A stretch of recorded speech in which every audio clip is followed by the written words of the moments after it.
O que eu vou tentar fazer é fazer uma reflexão em cima disso. Vou contar uma historinha para vocês, a história que eu conheço. Eu não sou especialista em licenças, tá? Mas a gente achou legal trazer a nossa experiência e o que a gente aprendeu dentro do processo que a gente teve no Brasil. E aí depois eu gostaria muito que a gente fizesse uma discussão, até para a gente trocar informações do que os colegas do Uruguai, os colegas de outros lugares estão pensando a respeito disso. Primeiro, antes de começar a falar, eu estou com um tempo tranquilo, né, Carol? Posso? Tá. Antes da gente começar a falar, eu vou só passar rapidamente para vocês o trabalho que a gente está fazendo no Brasil. A gente tem estado envolvido com essa área de publicação de dados abertos há mais ou menos 3 anos. E uma resposta que a gente achou que seria muito fácil na hora de publicar os dados no Brasil foi que a gente simplesmente adotaria uma licença que já existe, que aí seria muito fácil, a gente ia reutilizar uma licença, e a partir disso a questão estaria resolvida, né? Mas não. Infelizmente, por causa da legislação brasileira ter algumas particularidades, a gente está repensando agora a nossa forma de licenciar os dados, e nós vamos, aliás, a gente não parou a publicação de dados, mas a gente vai fazer um estudo agora, no qual vamos levantar realmente, será que realmente é necessário ter uma licença específica para o Brasil, baseado na lei brasileira? E se for necessário, é viável a gente fazer uma? Quais são as vantagens que a gente pode ter se a gente criar uma licença própria? Quais são as licenças que já existem? Qual seria uma licença que se adaptaria melhor para o contexto brasileiro? Isso estamos falando de licença de dados abertos, né? E aí, para esse trabalho, que nós vamos começar esse ano, inclusive que o W3C é o nosso parceiro no desenvolvimento dessa licença, a gente iniciou um levantamento suave, simples, que foi o trabalho que eu me baseei para trazer essa apresentação para vocês. Assim, novamente, preciso pedir desculpas a vocês. Eu mantenho minha promessa de que eu vou traduzir esse material o mais breve possível. Ele está no site do Oder4D. Mesmo que eu falei ontem, se vocês olharem abaixo do meu nome, na postagem do curso, vocês vão ver que tem três links. 2 deles são o material que a gente apresentou ontem, e esse é o de hoje. Esse é o de licenças de dados abertos. Bom, então vamos entrar. A gente tem experiência com utilização de software livre no Brasil, e na verdade no Brasil existe todo um programa direcionado a isso para a gente tentar utilizar melhor o dinheiro público, trazer economia e tentar montar um ecossistema próprio de desenvolvimento de software. Então a gente tem mais ou menos alguma experiência com isso. O departamento que eu trabalho, que é a coordenação geral que eu trabalho é uma coordenação geral de inovação. Então eles já tinham muita experiência quando a gente entrou. E aí, antes de começar a falar, só queria comentar mais uma coisa, que eu acho que eu pessoalmente não gosto desse assunto de licenças. Eu acho que ele é muito jurídico para mim. Eu gosto de meter a mão na massa e fazer as coisas acontecerem. Eu acho que grande parte dos programadores gosta disso, mas alguém precisa se preocupar com a questão legal. E aí eu queria só trazer para vocês aquela questão desenterrar a questão da guerra de patente dos Estados Unidos, né? Eu não sei qual é a opinião de vocês, mas eu vou passar a minha, até para a gente tentar deixar a coisa um pouco mais polêmica, para a gente incitar a discussão. As patentes foram criadas com o objetivo, aí eu não sei se vocês sabem disso, conceitualmente a patente serve para propagar a inovação. Ou seja, uma pessoa que cria uma coisa, uma invenção, o cara que criou o carro a vapor, por exemplo, ele tinha patente em cima do carro, e ele, por ele ser um gênio brilhante que criou o carro a vapor, ele teve que todas as outras pessoas que fizessem um carro a vapor ou pagavam royalty para ele, ou só ele podia fazer o carro a vapor. Aí eu gosto muito de assistir o History Channel, então eu descobri várias coisas nesse sentido. O carro a vapor é um dos exemplos no qual a patente fez com que o mercado podia ter crescido muito mais na época, mas o problema de patente fez com que ficasse um pouco travado. E esse é um problema que a gente vê hoje em dia também. Como eu falei para vocês, isso é a minha opinião, tá? Eu acho que seria muito legal a gente discutir em cima disso. Eu acredito que talvez em determinado momento, sobre certo ponto de vista, as patentes sejam úteis, ou tenham sido úteis. Mas eu acho que na atual conjuntura, no contexto atual de como a humanidade está evoluindo tecnologicamente, discussão de patente é muito complicada. E aí existem várias linhas de patente. Tem patente sobre produtos farmacêuticos e por aí vai. Meu pai trabalha com farmácia, então também sei um pouco disso. Eu entendo que uma indústria precisa se proteger. Mas eu não entendo uma indústria tentar reduzir, monopolizar o mercado e tentar reduzir a participação das outras através de um mecanismo jurídico. Eu acho que isso é um pouco, não sei, não é desonesto porque é legal, né? Ou não sei se dá para ser legal e desonesto ao mesmo tempo. Aí, eu estou falando de patentes porque teve aquele episódio da Samsung e da Apple, né? Eu não sei se isso chegou a acontecer aqui no Uruguai. No Brasil, se não me engano, não aconteceu. Eu não sou um aficionado pelo mercado de tablets. Eu tenho um tablet Samsung e acho que foi em 2011, né, quando a Apple lançou, 2011 ou 2010, a Apple lançou o iPad e pouco tempo depois estava todo mundo tentando copiar e a Apple estava proibindo a venda de todos os tablets que pareciam de alguma forma com o iPad no mundo inteiro.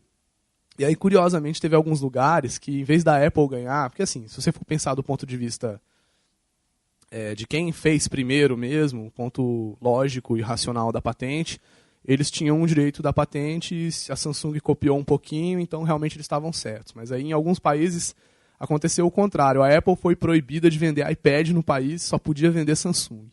Por causa de... Enfim. Aí tem um termo que chama guerra jurídica, né? Guerra de patente, se não me engano. É uma coisa assim. E isso nos Estados Unidos é uma coisa extremamente comum, principalmente porque lá tem uma indústria de mídia também, então não se fala só em patente de software, se fala em patente de conteúdo criativo, etc, etc, etc. Bom, na minha opinião, humilde opinião, tá? Eu não sou, como eu disse para vocês, eu não sou expert nisso, não sou expert em mercado, não sou expert em copyright e não sou expert em licença. Na minha opinião, isso não é bom, pelo menos falando da área de tecnologia, que é uma área que eu posso falar com um pouquinho mais de propriedade, eu acho que isso não ajuda. Então, licença de software costuma não ser boa para o mercado, mas assim, tudo bem, a inovação continua, mas eu gosto de software livre. Então, eu já estou me posicionando aqui para vocês. E aí, eu vou entrar agora a gente vai começar falando de software, mais ou menos na história de como começou a licença no mundo, tá? As primeiras licenças que eu conheci, que a gente conheceu a nossa equipe, a gente não sabe se antes disso tinha licença de outra coisa. Tá? Era licença de utilização de software. Então, o software é um produto, então naturalmente teria que ter alguma restrição. E o cenário comum que nós tínhamos é que, obviamente, cada empresa que cria o seu software tem direito de uso dele. O consumidor tem que aceitar um contrato, um termo de utilização. E o software continua sendo do fabricante. O que é interessante, né? Você compra um produto de uma pessoa, mas o produto não é seu. Você não pode mexer. O produto é do cara, você está só utilizando. Essa é a verdade, funciona assim.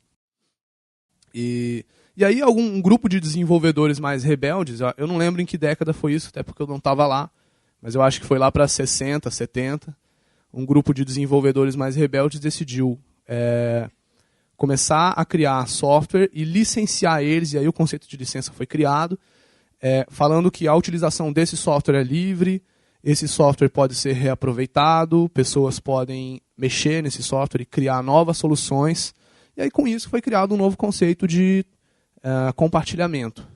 Né? Aí, vocês me permitam, eu vou ter que ler algumas coisas para vocês. Tá?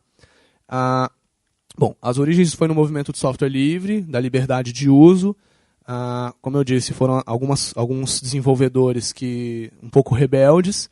O que eles para eles se livrarem das restrições impostas pela legislação da propriedade intelectual, ou seja, a legislação que anda de mãos dadas com as patentes, eles criaram licença de software, que eu falei para vocês, que permitiam explicitamente a utilização, a reutilização. A licença mais conhecida, eu acho que no mundo é a mais conhecida, é a GPL, General Public License, licença pública geral. Né? Ela é mantida atualmente pela Free Software Foundation, que mantém, o legal disso é que, se você entra no site da Free Software Foundation, eles te falam o que é considerado, o que precisa ter para ser considerado um software aberto. Tá? Eu vou entrar aqui, perdão, não era para fazer isso. Eu vou entrar aqui que eu acho interessante pegar esses pontos para vocês. só que está em espanhol. Tá? Deve ser por causa do IP daqui, ele já direciona para o espanhol. Bom, ele fala o seguinte: um programa é software livre se os usuários têm 4 liberdades essenciais. Primeira liberdade: liberdade de executar o programa para qualquer propósito. Em seguida, liberdade de estudar como o programa funciona e compartilhá-lo para que alguém faça o que quiser. Desculpa, está em espanhol, então eu tenho um pouco de dificuldade de traduzir para vocês. Nessa segunda, ele fala que o acesso ao código-fonte do software é uma condição necessária para isso. Bom, terceira liberdade: liberdade de redistribuir cópias para ajudar o próximo. É um negócio um pouco filosófico, mas na prática a gente consegue entender o que essas liberdades falam. E por último, a liberdade de distribuir cópia das suas versões modificadas para terceiros. Ou seja, vamos pegar um cenário hipotético e real simultaneamente. Se a gente tivesse direito de, por exemplo, mexer no sistema operacional Mac OS X, a gente poderia implementar as melhorias que a gente acredita. Né? O Mac OS X é um sistema operacional muito bom, né? Eu não sou usuário, mas eu não ataco, eu respeito.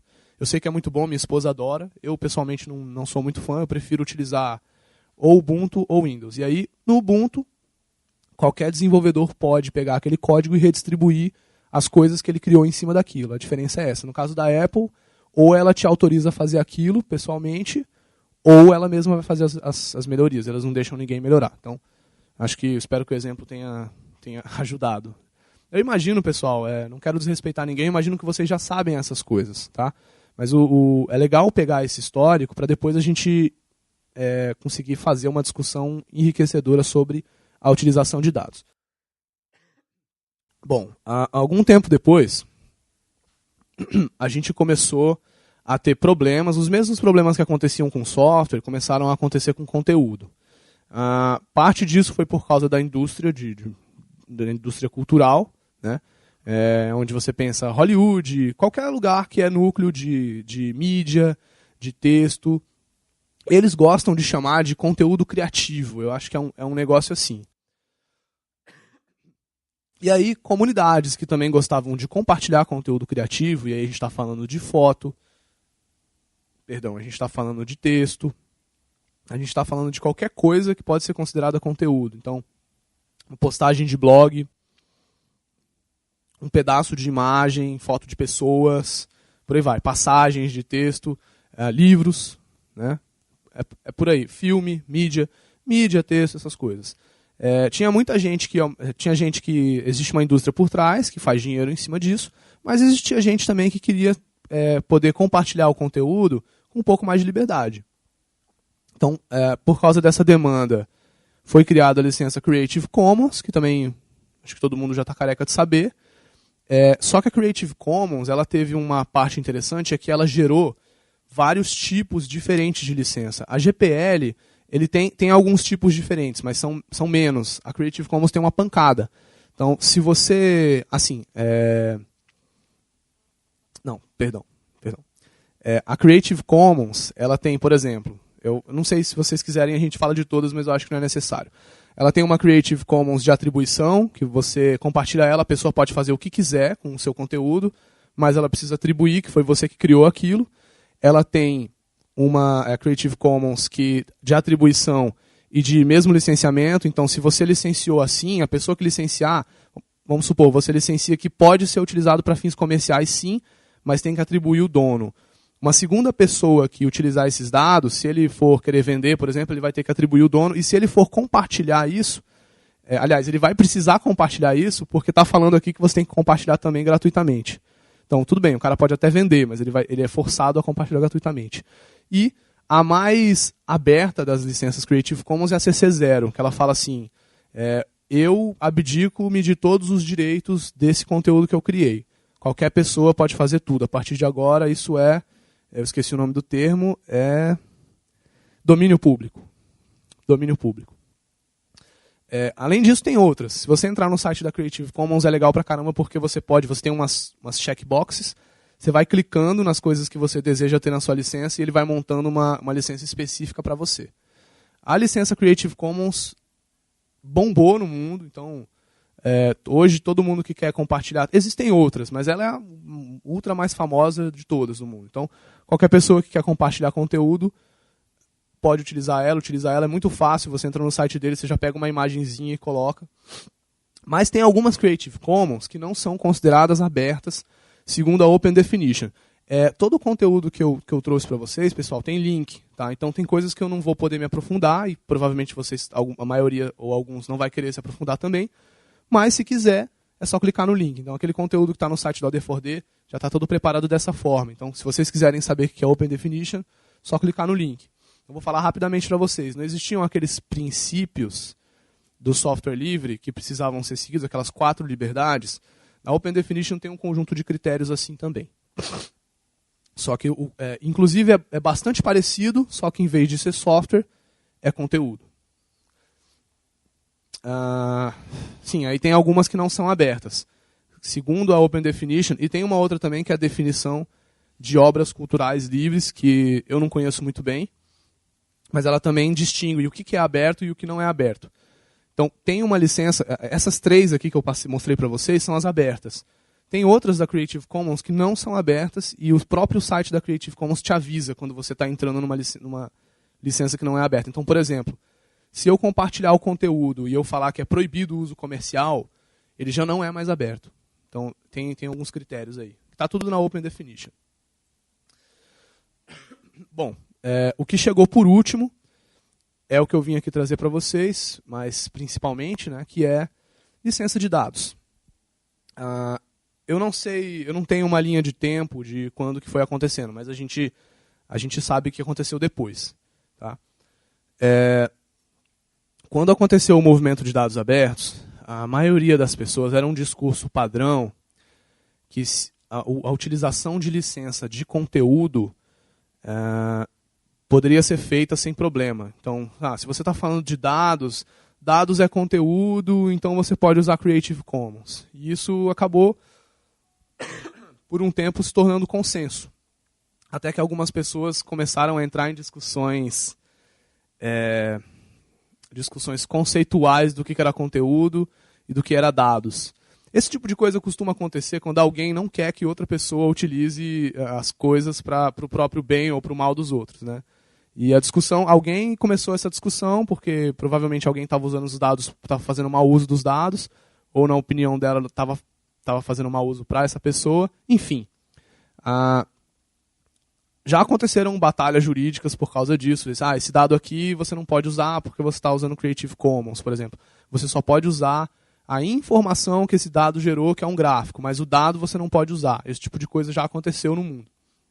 Então, o que as pessoas que estavam trabalhando com isso decidiram fazer? E muitas delas eram até, inclusive, pessoas que trabalhavam com Creative Commons e, às vezes, até na organização da Creative Commons. Tem muitas pessoas que trabalham em mais de um lugar.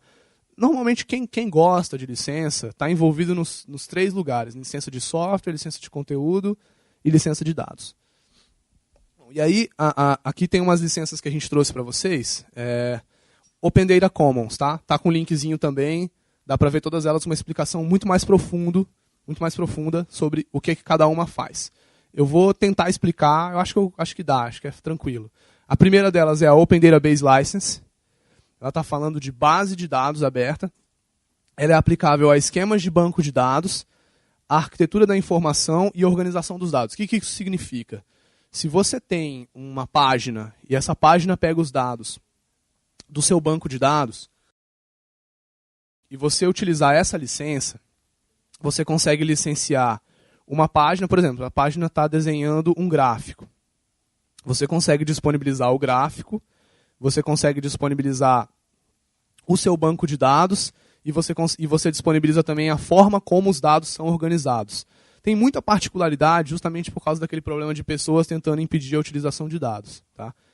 É aquilo que a gente chama de brecha. Né? Existem muitas brechas de legislação e brecha de licença, então as pessoas tiveram que colocar muito minuciosamente o que cada licença permite.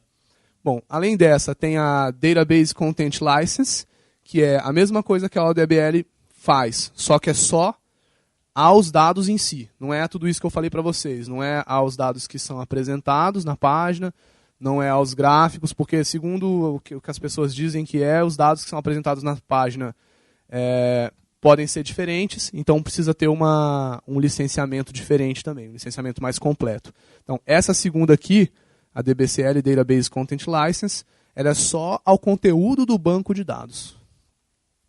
Bom, Open Data Commons Attribution License. Ela é aplicável aos dados e aos bancos de dados, só que ela exige só atribuição de autoria. Essa aqui, ela exige, a ODBL, perdão, que foi a primeira que eu falei para vocês, ela exige autoria e compartilhamento sobre a mesma licença. Então, se você compartilhar depois que você mexer nos dados, você tem que usar a mesma licença. E, por último, Public Domain Dedication and License, que ela renuncia a todos os direitos. Então, se vocês perceberem o que eu estou mostrando aqui e derem uma olhada no que foi feito para conteúdo, é bem parecido. Então, tem uma que coloca em domínio público, tem uma que deixa você compartilhar, mas tem que ser sobre a mesma licença, e tem uma que só pede atribuição. O padrão é o mesmo, tá? E para software também existe esse padrão. Só que as pessoas acharam interessantes fazer licença exclusivamente para uma coisa ou outra. E aí eu trago um exemplo legal para vocês, que a gente acredita nisso, tá? Eu vou mostrar depois alguns países como é que eles fazem licenciamento de dados abertos. Mas a gente deu uma pesquisada, como a gente está fazendo esse trabalho que eu falei para vocês, a gente deu uma pesquisada sobre o que já aconteceu a respeito de licenças e como é que os países fazem. Um exemplo bom é o do OpenStreetMaps. Então, aquele mapa que nós criamos ontem, ele utiliza um serviço que tem dados do OpenStreetMaps. Esse serviço, eles compartilham os dados gratuitamente, mas eles também cobram pelos dados. Então, por exemplo, se você fizer 1000 consultas num dia, você tem que pagar. Se você fizer 500, você não tem que pagar. E o OpenStreetMaps em si, ele é livre.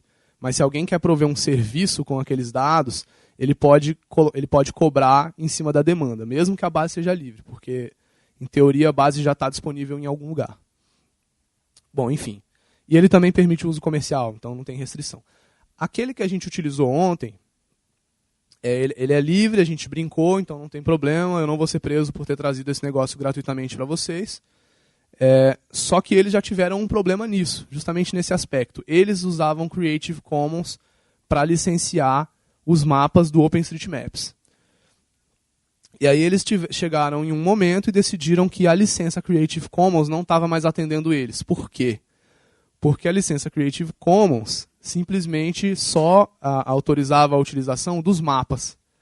Os mapas prontos, porque é o que eles consideravam conteúdo. Agora, se você quisesse os dados por baixo, esse conteúdo não estava licenciado. Então, o que eles fizeram? Não, então vamos fazer assim, vamos mudar a licença, porque senão a gente vai ter que usar duas licenças. Uma para o mapa pronto e uma para o banco de dados. Vamos mudar, vamos pegar uma licença só, e aí se não me engano, eles estão utilizando a ODBL. Que aí é justamente aquilo que a gente falou, é uma camada de apresentação, que é o mapa, e o banco que está por baixo dessa camada, o banco de dados. Eles têm um banco de imagens e um monte de coisa georreferenciada lá. E isso foi um processo extremamente cansativo. Aqui tem um link de uma entrevista que fizeram com um dos criadores do OpenStreetMaps, onde ele explica isso que eu acabei de falar para vocês. Ele mesmo fala, e é falado que foi um processo extremamente lento. Por quê? Como o OpenStreetMaps foi feito, eu não sei quantos de vocês conhecem, mas o OpenStreetMaps é um serviço de mapas livre, e ele é construído colaborativamente. Então, hoje mesmo, se a gente quiser colaborar no mapa do mundo, por exemplo, colocar um prédio novo que está sendo construído em alguma cidade, qualquer pessoa pode colaborar. Ele te dá umas ferramentinhas. O exemplo que eu dei ontem era feito com o OpenStreetMap. Aquele mapa foi um mapa construído por colaboradores. Como foi criado colaborativamente, cada mapa foi criado, vamos supor, o mapa do Uruguai. Foram 3.000 pessoas que ajudaram a construir o mapa do Uruguai. O que o cara teve que fazer? Como a licença que eles utilizavam era uma licença de atribuição, eles tiveram que ir em cada um dos colaboradores, um por um, para pedir para o colaborador aceitar a modificação da licença de um conteúdo que ele criou. Então, como foi a pessoa que criou o conteúdo, ela tem propriedade sobre parte dele, sobre o conteúdo que ela criou. Ele é livre, mas ela é responsável, porque ela tem atribuição. Então eles tiveram que ir em cada um deles e pedir para a pessoa aceitar, aprovar o relicenciamento da base em outra licença. Foi isso que aconteceu. Então, a gente acha muito importante esse negócio da licença justamente por causa dessas coisinhas que acabam atrapalhando a nossa vida. Eles tiveram que investir muita coisa para poder relicenciar a base inteira. Foi complicadíssimo para eles. Então, é por isso que antes da gente adotar uma licença ou fazer uma licença, a gente quer fazer esse estudo, para a gente ter certeza que a gente não vai estar jogando errado, que a gente vai acertar em cheio no que a gente quer. Bom, aqui eu vou ter que... Eu não decorei isso, tá, gente? Mas eu acho legal passar essa informação para vocês. Eu vou falar sobre alguns países e vou falar como funciona o processo de licenciamento deles, para a gente poder exemplificar para todos como é que as coisas funcionam. Essa lista não é uma lista exaustiva, tá? A gente pegou alguns países que a gente acha que tem alguma coisa interessante para ser mostrada. Espero que vocês gostem. No caso da Alemanha, o governo federal fez um estudo sobre dados abertos também. Nesse estudo fala sobre licença, tá? Tem um link aqui também para quem estiver interessado, tá? Para ver com mais profundidade o estudo. Eles avaliaram a situação em alguns países europeus e decidiram que seria importante criar uma nova licença para a Alemanha. A licença foi criticada por alguns ativistas de dados abertos, aliás, por muitos, porque ela não satisfazia as exigências da Open Definition. Aquilo que eu falei para vocês. Alguns critérios não foram atendidos, ela não era considerada totalmente livre. E o ponto principal é que a licença de dados abertos alemã não permite a utilização comercial dos dados. O que isso significa? Você está publicando dados abertos, mas você não quer saber do mercado. Você só quer que os dados sejam utilizados de maneira gratuita. Na Austrália, eles utilizam licença Creative Commons, né, que nós, pessoalmente, achamos problemática. Tem uma coisa importante da Austrália. Tá, não tem uma licença padrão, não existe uma diretriz. Eles criaram um super projeto aqui, que é esse Standard NSW Government Terms, onde eles estão agora correndo atrás de criar uma padronização de licenciamento de dados na Austrália. Mas, a princípio, eles adotaram a Creative Commons. Então, foi mais ou menos o que a gente fez. A gente não adotou Creative Commons, a gente adotou a DBL, e eles adotaram, e agora eles estão pesquisando para ver exatamente qual a direção que eles vão. Assim, aqui eu vou falar um pouquinho sobre o Brasil rapidinho. Não existe licença padrão no Brasil. O projeto da Infraestrutura Nacional de Dados Abertos, que é o projeto que eu trabalho, está fazendo esse estudo, tá? O que está escrito aqui eu já adiantei para vocês. A gente quer analisar não só os aspectos jurídicos, a gente quer analisar também aspectos econômicos e outros aspectos relacionados à utilização dos dados de uma forma livre. E aí, fazendo esse estudo, a gente pretende definir se a licença realmente é necessária e, se ela for necessária, definir se a gente vai adotar uma ou se a gente vai criar a nossa. A gente tem uma lei de direitos autorais no Brasil. Essa lei, a gente tentou reformar ela sem sucesso, aconteceram alguns problemas políticos em torno disso, basicamente porque, bom, enfim, algumas pessoas relacionadas com Hollywood não queriam que a lei de direitos autorais ia ser totalmente reformada. Inclusive tem uma colega que trabalha no W3C que participou do projeto, mas não é a Carol, é a Yasu. Acho que ela não vem, né, Yasu? Infelizmente, porque ela tem bastante conhecimento a respeito disso. Mas a lei, ela não foi reformada, ela está em processo de reavaliação. Mas, por outro lado, a gente tem a Lei de Acesso à Informação, que o pessoal falou para vocês ontem. A Lei de Acesso à Informação, ela tem... O que ela fala? Que o acesso, toda a informação produzida pelo Estado, ela tem que estar aberta na internet. Se ela não estiver aberta na internet, o Estado precisa ter uma justificativa muito plausível para isso. Então, tudo que não tem justificativa de por que ser fechado, deveria estar na internet, de acordo com a lei. E isso, às vezes, coloca a gente em reflexão de assim, será que a gente realmente precisa de uma licença? Será que realmente é necessário? Tem muitas pessoas no Brasil que acreditam nisso. Na prática, aquilo que eu falei para vocês, a gente utiliza a licença ODBL e DBCL, que são as licenças de base de dados. No Canadá, eles estão querendo criar uma licença, Open Government License Agreement, que eles colocaram em consulta pública recentemente. A Creative Commons do Canadá participou da consulta pública, mas as pessoas que olharam o que eles pretendiam fazer criticaram 3 pontos. Não tem compatibilidade com as licenças Creative Commons, a licença deles não tem. Tem umas cláusulas que falam, e isso é uma coisa interessante, na licença deles eles colocaram um mecanismo que é assim: se você pegar os dados da fonte, que é o governo, e trabalhar e fazer alguma coisa em cima deles, quando você liberar esses dados, você não pode mais falar que esses dados são oficiais do governo. Você pode até falar, eu usei dados oficiais do governo, mas o que você publicar, o governo se retira totalmente a responsabilidade em cima daqueles dados. Que é uma coisa a se pensar, é uma grande preocupação de quem está no governo, de ser responsabilizado por manipulação e má utilização de dados. Né? Só que isso é um ponto que inibe a abertura. Você está falando que não é mais o mesmo dado. Tudo bem, você pode até ter mudado, mas você não pode falar eu tirei dali, portanto esse dado é confiável. Você fala assim, esse dado não é mais confiável porque não está mais na fonte. Seria mais ou menos isso. No Chile, eles usam Creative Commons também. Entendí nesse caso quando é que perde a qualidade de ser original com a licença de Canadá? Entendi. A colega perguntou quando que o dado perde a qualidade de oficial. Né? A partir do momento que a pessoa redistribui, se eu, por exemplo, baixei os dados do site do datos.gov.i e eu coloquei no meu site sem mexer nos dados, eles não são mais oficiais. Então, por que dices tu que isso generaria impedimento para a publicação de dados oficiais? Não, para a publicação não geraria.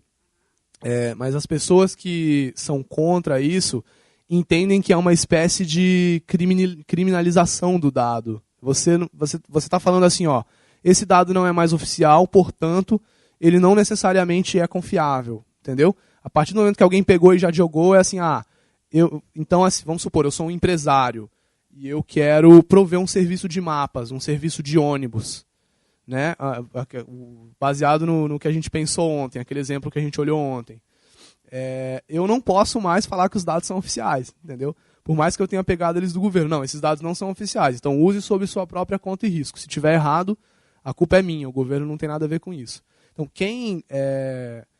os aficionados por licença não gostam disso, eles acham que você está falando que os dados, depois que sair da fonte, não são mais confiáveis. Isso pode prejudicar negócio, pode prejudicar compartilhamento, por aí vai. É um aspecto interessante. Quando eu me coloco o chapéu de governo, como as minhas autoridades já me fizeram perguntas sobre isso, eu entendo essa elaboração do governo do Canadá. Entendeu? Mas pelo lado de moleque, que eu sou, de gostar de fazer as coisas, eu também entendo que existe algum problema aí. Porque no nosso caso, já me perguntaram, por exemplo, os dados que estão catalogados no dados.gov.br, se tiver errado, se tiver alguma coisa errada lá, de quem é a responsabilidade? Aí a gente a responsabilidade não é nossa porque nós somos simplesmente o catálogo de dados. Né? A fonte dos dados é diretamente o órgão produtor deles, então a responsabilidade é dele. Né? Esse é o tipo de coisa que as pessoas vão se preocupando. Mas e se alguém pegar e colocar em outro catálogo? De quem é a responsabilidade? A gente a responsabilidade, se o dado tiver no catálogo, mas apontando para o link do produtor, continua sendo do produtor. Aí, mas e se o cara baixar e colocar no site dele? Não, aí muda. Esse tipo de particularidade, que eu gosto de chamar de chatice, mas é importante, eu entendo que é importante, é que as pessoas se preocupam, que principalmente os governos se preocupam. Bom, Chile usa Creative Commons 3, a Espanha, eles não utilizam licença, o que eles fazem é colocar termos de uso no site deles. Eles falam que as permissões, os dados da Espanha é permitido utilizar, inclusive para uso comercial. Eles só não utilizam uma licença, eles colocam termos de uso. Nos Estados Unidos é o caso mais legal, que a gente gosta mais. Na nossa opinião, eles estão até melhores que o Reino Unido nesse caso. Liberou geral, oba-oba. É tudo que for produzido pelo governo dos Estados Unidos, pelo Estado dos Estados Unidos, é domínio público. Então, pode ser utilizado para qualquer coisa, não é de propriedade do governo dos Estados Unidos. O que eu acho muito interessante, a gente sempre conversa sobre isso, porque eles têm leis tão restritas a respeito do direito autoral, mas, ao mesmo tempo, eles deram esse passo legal, que é tudo que o governo produz é de todos. Agora, tem questões interessantes na prática. Por exemplo, tudo que o governo produz é direito de todos. Mas, para você, eu não sei se hoje ainda é assim, tá? A última vez que eu vi um TED Talk sobre isso, o cara falava que se você quer acessar alguma base de dados de lei dos Estados Unidos, você está ferrado. Porque para você baixar uma lei de 300 páginas, por exemplo, é $3 cada página. Então você tem que ter dinheiro para você baixar. É domínio público, mas se você quiser acessar um serviço que tenha os dados, você tem que pagar alguma coisa. Mas, de uma forma geral, eu acho que ideologicamente está muito bonito. Eles não se arrependeram disso, nunca houve nenhuma repercussão negativa em torno disso. Então, às vezes eu penso, a gente tem bastante medo, mas tem gente que, e nos Estados Unidos, como eles têm essa cultura de guerra de patentes, o impacto, se desse errado, seria muito maior.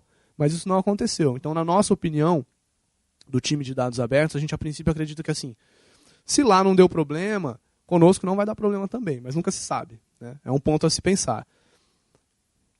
Bom, a França utiliza essa licença ouverte, que quer dizer licença aberta, perdoem meu francês.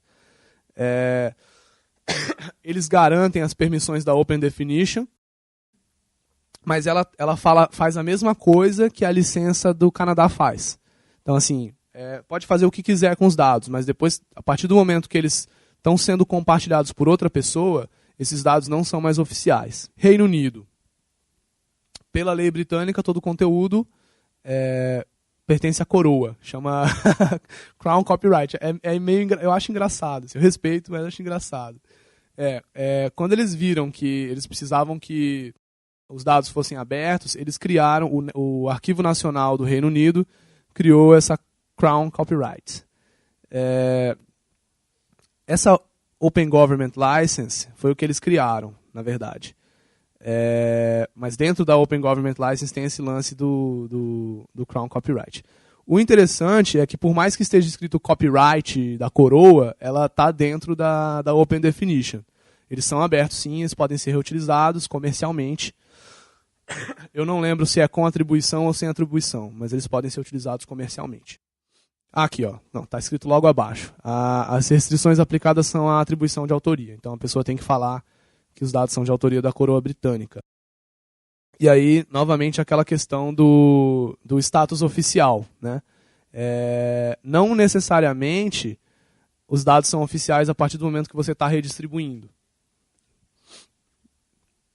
Bom, aqui no Uruguai, a gente viu a licença de dados abertos, até falei isso ontem, né?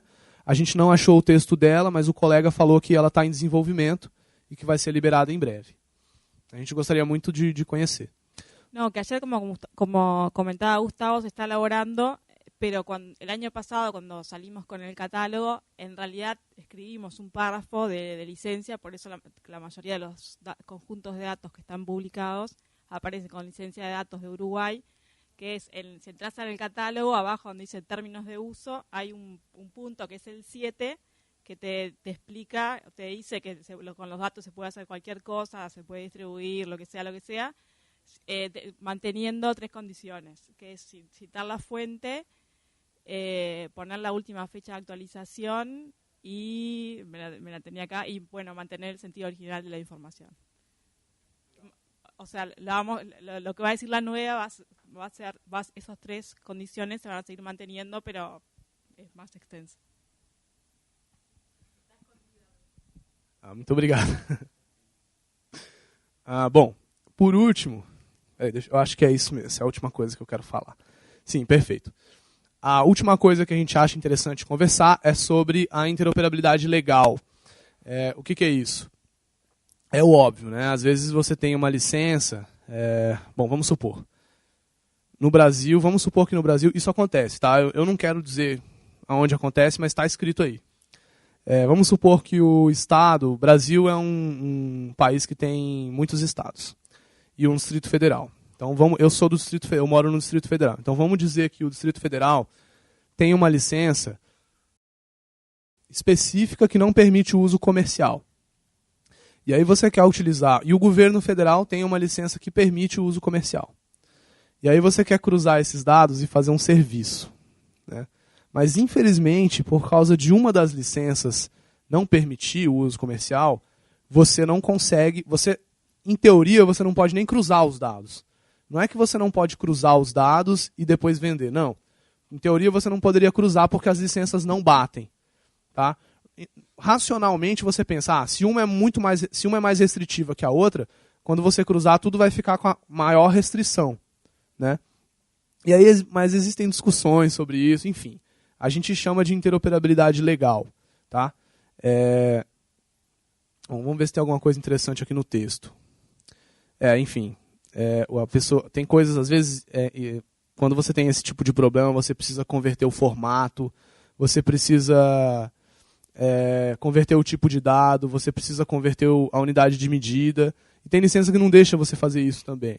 Então pronto, aí você já não pode mais cruzar os dados de novo.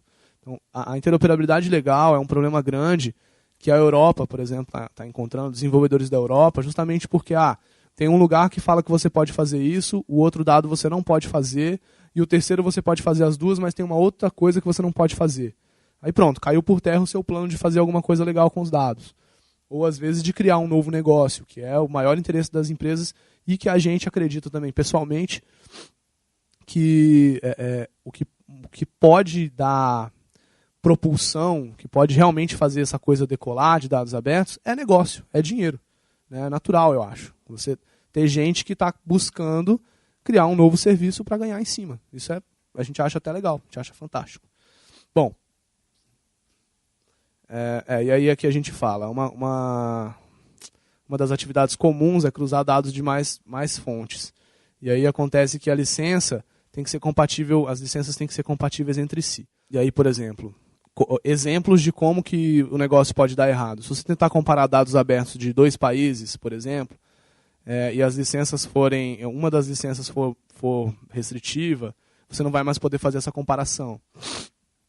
Se você quer cruzar dados abertos de vários estados de um país, ou o exemplo que eu dei do Distrito Federal e do governo federal, se uma das licenças for mais restritiva, você também não consegue. Se você quer comparar dados de órgãos públicos, de diferentes poderes, por exemplo, dado de orçamento no Brasil, quem faz é o Poder Executivo.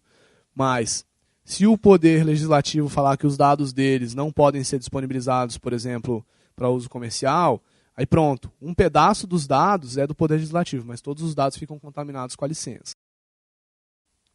E aí é por isso que a gente acredita que, antes de se definir uma licença padrão, é essencial parar para refletir, né, se existe compatibilidade dessa licença, primeiro, com outras licenças que podem existir no seu país, e em segundo lugar, com licenças de outros países, e por último, com as licenças que são consideradas abertas no mundo. Né? Ou isso, ou você seleciona uma licença pronta.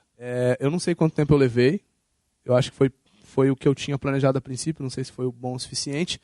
Eu queria muito agora, assim como ontem, convidar o pessoal a discutir, porque eu acho que existem várias questões que são pegadinhas, que são armadilhas, que a gente precisaria prestar atenção na publicação de dados abertos. Então, eu agradeço a todo mundo, perdão por eu ter ficado sentado, que tinha coisa que eu precisei ler, tá? Espero que vocês não se sintam desrespeitados.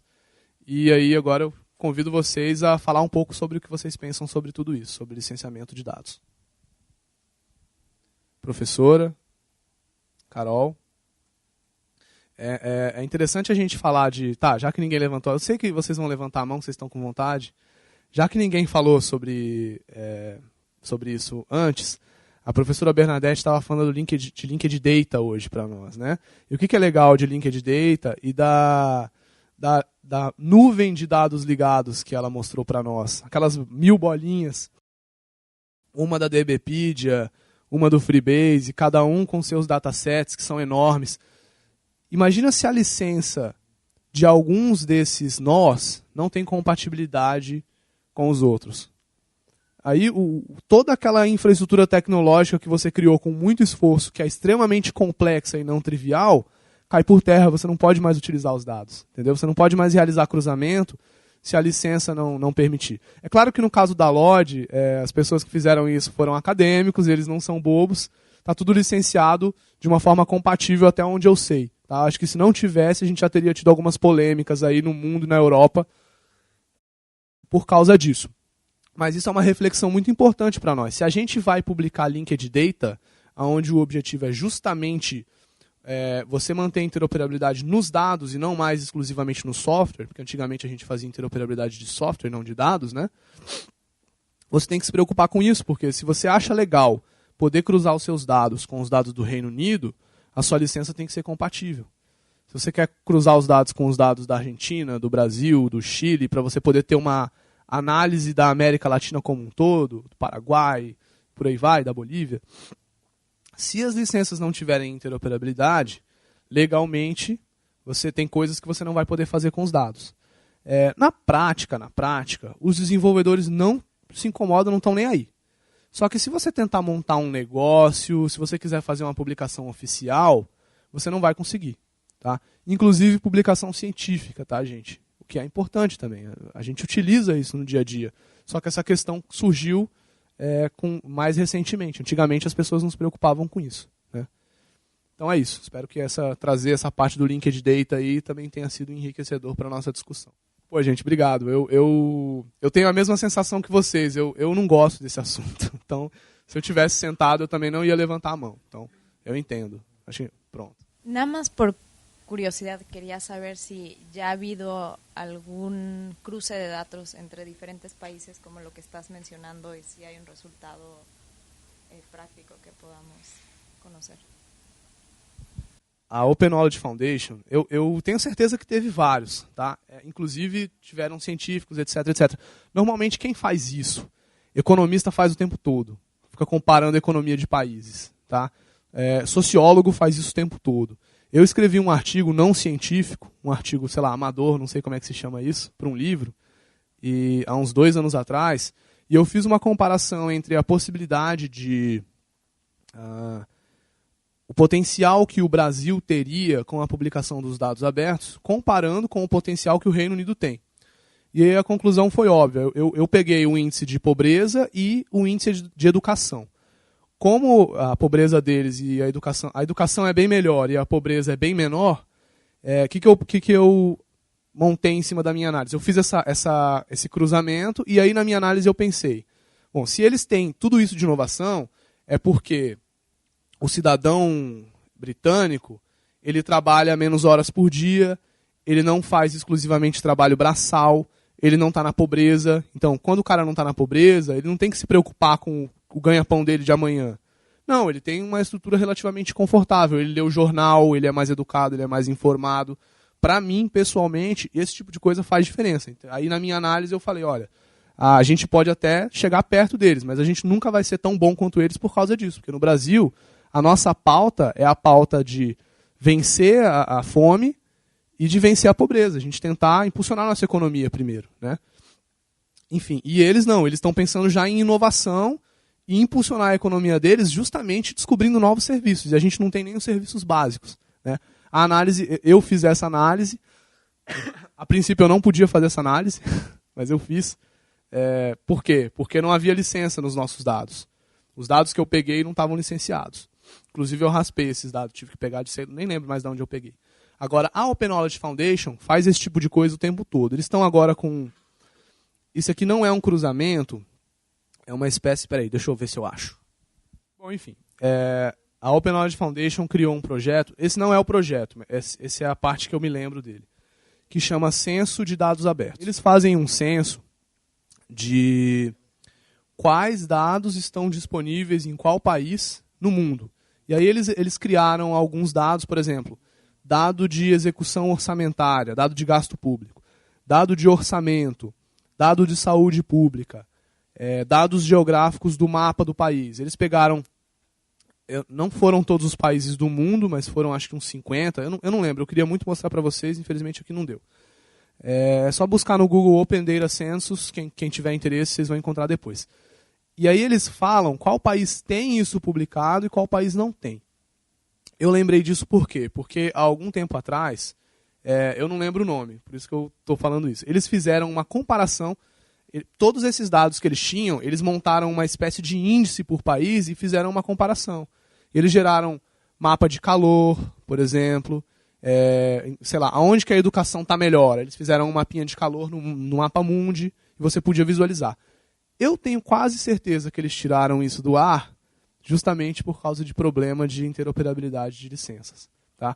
Esse é o caso mais enfático que eu conheço. Eu acho que seria até legal. Eu encontrei o pessoal da Open Knowledge Foundation ontem. Eles estão aqui no Uruguai para a conferência. Tem outro evento que está acontecendo também. Seria muito legal se tivesse alguém aqui para enriquecer.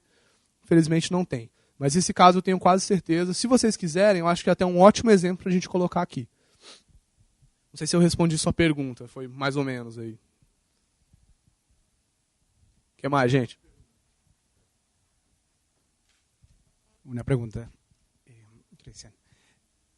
Tengo entendido que la W3C el año anterior sacó su primer indicador de avance de la implementación de iniciativas de datos abiertos a nivel mundial, a nivel mundial no, en 80 países, de los cuales unos pertenecen a la OECD.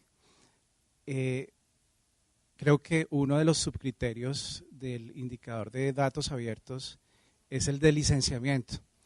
Entonces quería saber cómo se mide no solamente ese subcriterio, sino los 14 restantes que hablan igualmente de mapas y de información en salud, seguridad, transporte, pues particularmente el licenciamiento. Si hay algún tipo de variable que permita indicar en los países cómo están avanzando en esta temática.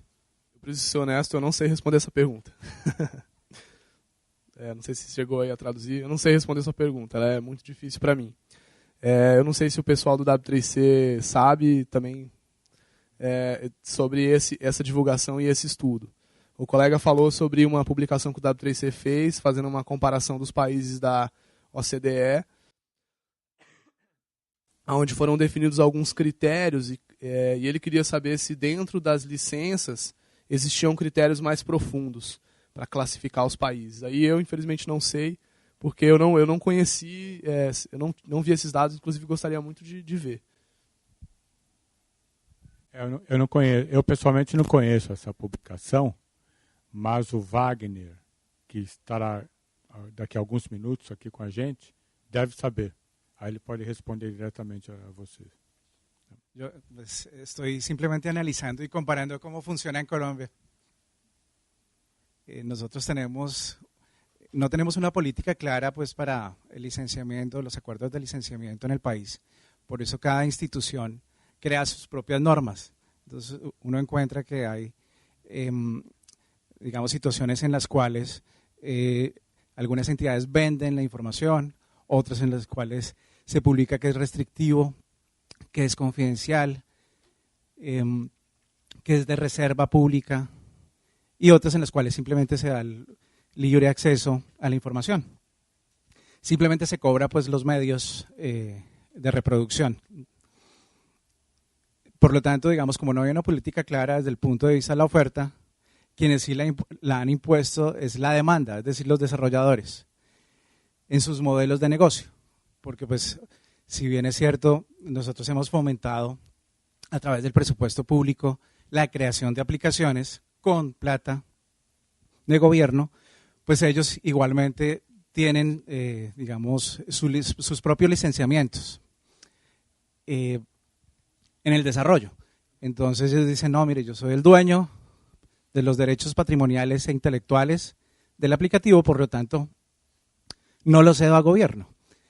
Y eso lo que ha implicado de alguna manera es que precisamente hagamos un estudio, un análisis de cuál es la mejor política para esa oferta de aplicaciones. No sé si ustedes tengan algo con respecto a lo que se hace con datos abiertos.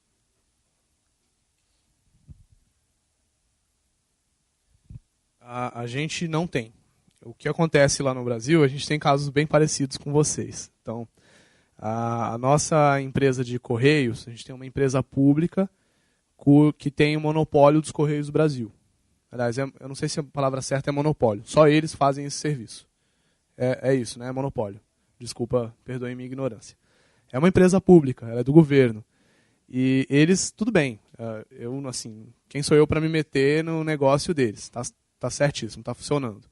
Agora, eles, por causa do serviço que eles prestam, eles mantêm a base de endereços do Brasil inteiro. Essa base de endereços é vendida. Eles vendem ela fisicamente para você num CD. Eu acho que é R$10 o CD. E eles se recusam a fazer a publicação dos dados abertos, porque eles falam que isso é uma área de negócio deles, a venda desses dados.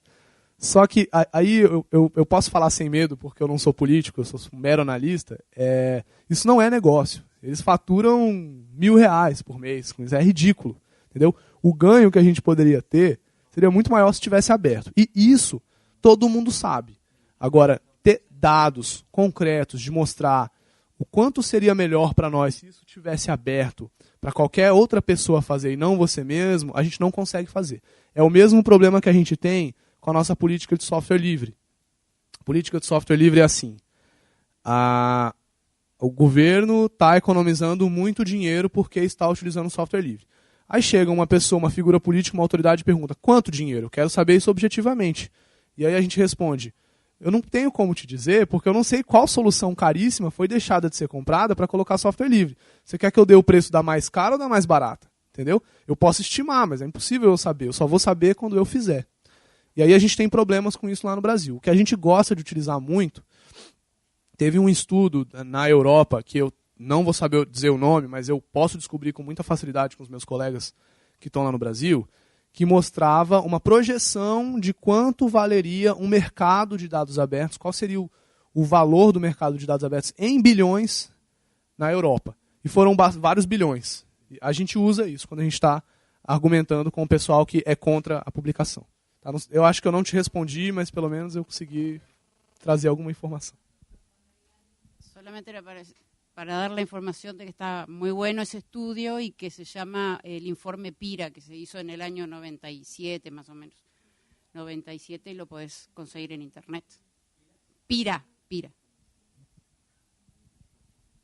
Muito obrigado. Alguém mais, gente? Alguém mais motivado com as licenças? Tudo bem, então, muito obrigado. Tá? Espero que eu tenha trazido valor para vocês. E eu espero que todos nós consigamos resolver essa questão de licença o mais breve possível, que é bem complicado. Valeu.